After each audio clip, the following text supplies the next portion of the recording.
Sultan Alparslan Malazgirddə bütün dünyaya səs salan böyük zəfərini qazandıqdan sonra Bizansın barış şərtlərini yerinə yetirməyəcəyini anlayaraq Türkmən bəylərinə bütün Anadolunu zəbt etməyə əmrini verir. O zaman Qaraxanlı hökmdarı Nəsir xan ilə Xarəzmdə olan Məlik İlyas arasında savaş başlamışdı.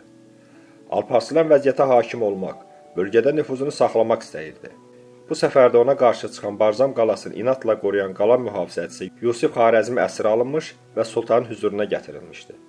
Sərkərdə sultanın ayaqlarına qapanmaq bəhanəsi ilə yerə əyilmiş, çəkməsində gizlətdiyi xəncəri qəfildən çıxarıb Alparslanı vurmuşdu. Ağır yaralanan sultan 4 gün yaşadı. Bu müddətdə də o vəsiyyətini açıqladı. Ağıllı və təcrübəli bir şəxs mənə demişdi: "Heç kimi fağır sanma. Öz qüvvətinə də güvənmə. Bu nəsihətə laqeyd qaldığıma görə böyük xəta etdiyimi indi ölüm yatağında daha yaxşı anlayıram. Bir təpənin üstünə çıxdığımız zaman ordumun əzəmətindən, əskərimin çoxluğundan altımda yerin titrədiyini hiss etdim və öz-özümə mən dünyanın sultanıyam. Mənə kimsənin qüdrəti yetməz. Bu ordu ilə hətta Çini də fəth edərəm" dedim. Bu qürur üzündən indi aciz vəziyyətə düşmüşəm. Halbuki hər hansı səfərə gedərkən daima Allahdan kömək dilərdim. Məndən sonra oğlum Məlikşah sultan olsun. Ona itaət edin. Tabe olacağınıza and için. Vəzirim Nizamülmülk də Məlikşaha itaət etsin. Nizamülmülkü oğluma hami təyin edirəm.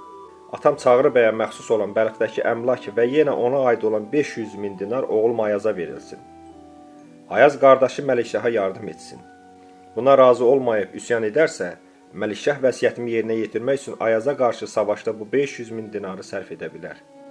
Qardaşım Qavrut bəy Şirazda yerləşsin. Ora və digər qalalar Sultan Məlikşaha tabi olsun. Sultan Alparslanın vəsiyyəti üzrə ölümündən sonra oğlu Məlikşah 1072-ci il noyabrın 25-də taxta oturur.